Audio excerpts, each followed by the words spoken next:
जो अपने भाई के लिए ऐसा प्यार, ऐसा भाव, ऐसी भावना लेकर खड़े होंगे। मां कौशल्या उनकी अपनी मां थी और मां कैकेयी सौतेली मां थी, लेकिन राम जी ने मां कौशल्या से आदेश नहीं लिया था, मां कैकेयी के आदेश पर जंगल चले गए। और आज तो राम भक्तों की स्थिति यह है कि यदि अपनी मां कह देती है बेटा एक गिलास पानी लाओ, तो राम के भक्त कहता है मां अपने से ले लो और मुझे भी पिलाओ, मेरे पास टाइम नहीं है। क्या यही राम भक्ति है? सदगुरु कबीर इसी भक्ति का विरोध करते हैं कि ऐसी भक्ति किसी काम का नहीं। अरे भक्ति तो ऐसी करना, उपासना तो ऐसी करना जिस उपासना, जिस भक्ति में स्वार्थ ना हो और जो भक्ति 24 घंटे तुम्हारे जीवन में हो। इसलिए तो मैंने कहा कि आज हमारे समाज की स्थिति यह है कि हमने कह दिया हम दो, हमारे दो, कि बस हम पति पत्नी हो गए और हमारे 2 बच्चे हो गए। जिस माता पिता ने आपको बड़े अरमान से योग्य बनाया, वो माता पिता कहां चले जाएंगे? जिन माता पिता ने अपनी जवानी खपा दी आपके उद्भव में, आपके विकास में, आपके निर्माण में, वो माता पिता क्या वृद्धाश्रम चले जाएंगे? यदि आप ऐसा करते हैं तो ध्यान देना, आने वाली पीढ़ी अर्थात आपकी जो संतान होगी आपके साथ भी वही करेगी। और उस वक्त आप कहोगे जन्म सब धोखे में खो दिए। तब आपके भीतर से वही पुकार उठेगी कि काश मैं माता पिता को सेवा कर पाता, कि काश मैं माता पिता को भगवान के रूप में दर्जा दे पाता। मुझसे भूल हो गई, लेकिन भूल अब पछताए होत क्या जब चिड़िया चुग गई खेत। अब क्या कर सकते हैं, अब तो परिणाम मिलेगा। इसलिए सदगुरु कबीर कहते हैं कि मैं उस ध्यान की बात करता हूं, मैं उस प्रार्थना की बात करता हूं, मैं उस प्रेम की बात करता हूं जो एक क्षण के लिए ना हो, जो 1 घंटे के लिए ना हो, जो 24 घंटे के लिए हो। ध्यान सदगुरु कबीर श्वास की तरह कहते हैं, उठत बैठत कबहू न छूटी ऐसी तारी लागी। सदगुरु कबीर कहते हैं सत्संग सिर्फ 2 घंटे ना हो, 24 घंटे हो। और वो सत्संग, वो ध्यान जब 24 घंटे होगा तो समझना जीवन फिर आनंद ही आनंद है। क्योंकि जैसे कोई आदमी श्वास लेता है तो सोया हुआ है तो भी लेता है, बेहोश होता है तो भी लेता है, भोजन कर रहा होता है तो भी लेता है, खेत में काम कर रहा होता है तो भी लेता है, कुछ भी कर रहा होता है, श्वास आती और जाती है, उसे लेना भी नहीं पड़ता। आप कोई कहते हैं कि क्या करूं, बड़ी हमारे पास टाइम का अभाव है, 5 मिनट रुको मैं जरा श्वास ले लूं, या आज मेरे पास टाइम नहीं है, देखता हूं 10 मिनट बाद श्वास ले लूंगा। किसी ने ऐसा कहा है कि क्या करूं, मेरे पास तो समय नहीं है। जब किसी आदमी से कहा जाता है सत्संग में चलोगे, वो आदमी कहता है क्या करूं, टाइम नहीं है, कल चलूंगा। लेकिन कोई आदमी ये नहीं कहता कि मेरे पास टाइम नहीं है, मैं श्वास कल ले लूंगा। अगर ऐसा कहे भी तो कर नहीं सकता, और करेगा तो वृंदावन बिहारी लाल की जय ही बोल जाएगा।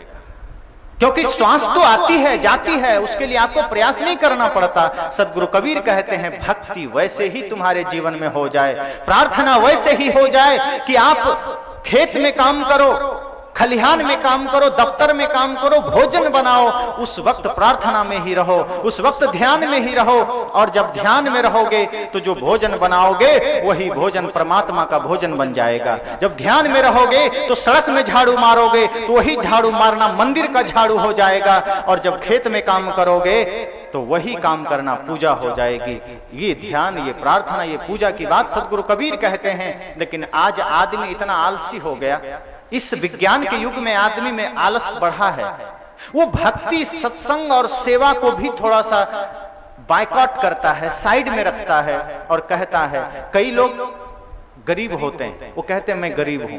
एक बार कुछ संतों ने कहा सत्संग कर लिया करो। उसने कहा क्या करें महाराज, क्या करें साहब, क्या करें गुरुजी, हम तो गरीब हैं। तो गरीब सत्संग करने में तुम्हारी गरीबी क्या बाधा बन रही है? उसने कहा क्या करें, माइक लगाना पड़ेगा, क्या करें, पंडाल लगाना पड़ेगा। कह रहे माइक और पंडाल से ही सत्संग थोड़े होता है, और सत्संग का संबंध माइक पंडाल से है, ये किसने कह दिया? उसने कहा मुझे तो लगता है कि बिना माइक बिना पंडाल के सत्संग हो नहीं सकता।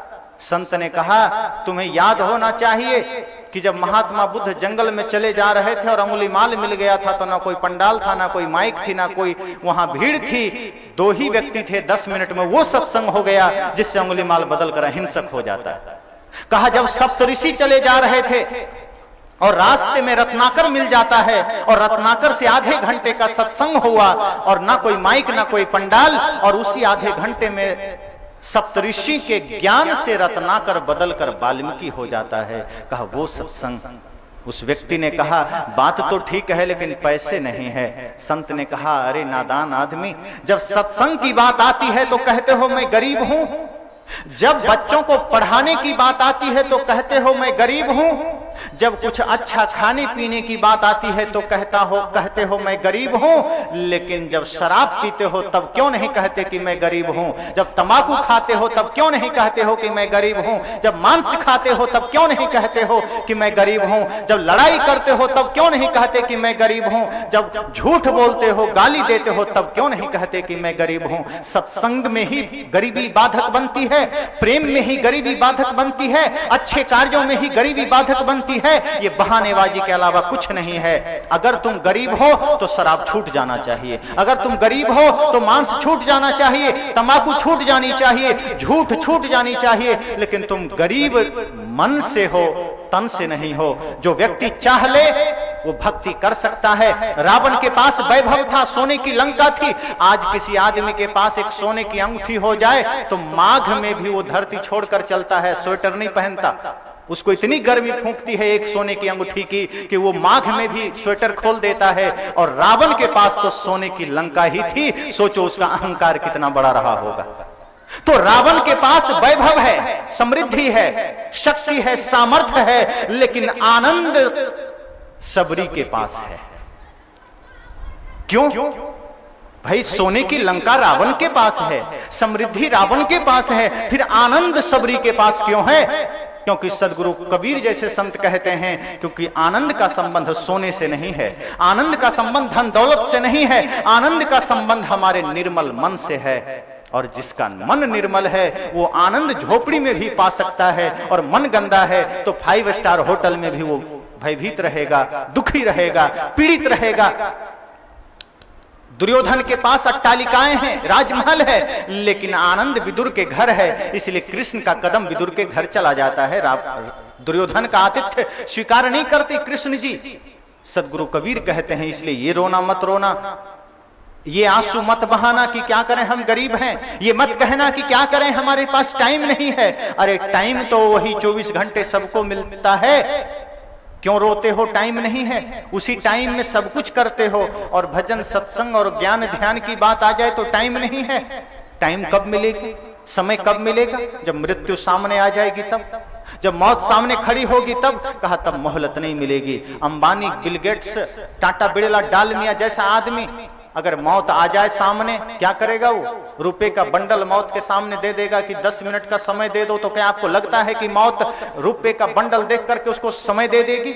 कभी नहीं देगी। एक गरीब के लिए भी मौत उतना ही अहमियत रखती है जितना अमीर के लिए। इस जीते जी भले ही वो आदमी समझे कि मैं अमीर हूं, जीते जी वो आदमी भले ही समझे कि मैं सबसे बड़ा धनी आदमी हूं, लेकिन जब मृत्यु सामने खड़ी होती है तो उस मृत्यु के सामने राजा भी, रंक भी, संत भी, भक्त भी, गरीब भी, अमीर भी, पापी भी, पुण्यात्मा भी एक जैसा हो जाता है। उसके सामने एक जैसी स्थिति हो जाती है। अंतर सिर्फ इतना होता है कि सदगुरु कबीर कहते हैं एक सिंहासन चढ़ी चले, एक बंधे जात जंजीर। बस यही फर्क होता है। जाना दोनों को है, यात्रा दोनों की होगी, बस अंतर यही होगा कि एक सिंहासन चढ़ चले, एक सम्मानित होकर जाएगा, एक का गुणगान होगा, एक जाएगा तो उसकी यादें रह जाएगी, लोग रोएंगे, और एक जाएगा तो अपमानित होकर जाएगा, एक जाएगा तो गाली खा के जाएगा। अंतर इतना ही होगा, लेकिन जाना सबको होगा।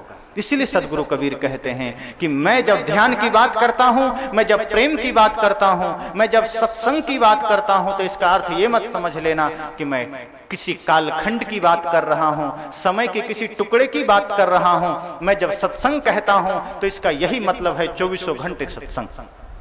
मैं जब प्रार्थना कहता हूं तो इसका यही मतलब है कि भीतर प्रार्थना ही चलती रहे। तन से काम मन से राम, कहे हैं कबीर सरे दो काम, कि तन से कार्य होता रहे, मन से राम होता रहे, फिर दोनों काम बनता रहेगा। यहां तो कई बार ऐसा होता है कि जब मैंने देखा है स्वतंत्रता दिवस के दिन, अभी मैं देखा पूरा भारत राष्ट्रभक्ति से रंग गया। चारों तरफ ऐ मेरे वतन के लोगों कर चले हम फिदा, और ना मालूम कितने राष्ट्रीय गीत बजने लगे। लेकिन जैसे ही 16 अगस्त हुआ, बस वही फिल्मी गाने शुरू हो गए चारों ओर। लोगों को राष्ट्रभक्ति से कोई मतलब ही नहीं रहा। जहां लोग भगत सिंह को याद कर रहे थे 15 अगस्त के दिन, वही लोग दूसरे दिन सलमान खान को याद करने लग गए, वही लोग फिल्मी हीरो को याद करने लग गए, वही लोग भोजपुरी पुराने गीतों को, नए गीतों को, तमाम भद्दे गीतों को गाने गुनगुनाने लग गए। हमने सोचा कि ऐसे में भारत का कल्याण नहीं हो सकता। यदि आप चाहते हो इस भारत का कल्याण हो, बल्कि ये चाहते हो कि समाज का कल्याण हो, तो सबसे पहले जो सत्य है, जो सही है, जो उचित है, उसे आज अभी अपने जीवन में लागू करना पड़ेगा, अपने जीवन में धारण करना पड़ेगा। यदि आप ये सोचते हैं कि उसे हम कभी कर लेंगे, बाद में कर लेंगे, देख लेंगे, तो बात बिगड़ जाएगी, नहीं होगा। इसलिए सत्संग आज या कल या 1 घंटे के लिए नहीं है, देशभक्ति आज या कल के लिए नहीं है। सोचिए, इस देश को आजादी दिलाते समय भगत सिंह ने क्या सपना देखा था इस देश के लिए, तात्या टोपे ने क्या सपना देखा था, लक्ष्मीबाई ने क्या सपना देखा था, चंद्रशेखर आजाद ने क्या सपना देखा था। यदि आज हम उनके सपनों को जरा याद करें, अभी सुने ना, कुछ याद उन्हें भी कर लो जो लौट के घर ना आए। उन लोगों को याद करिए जो छोटी छोटी उम्र में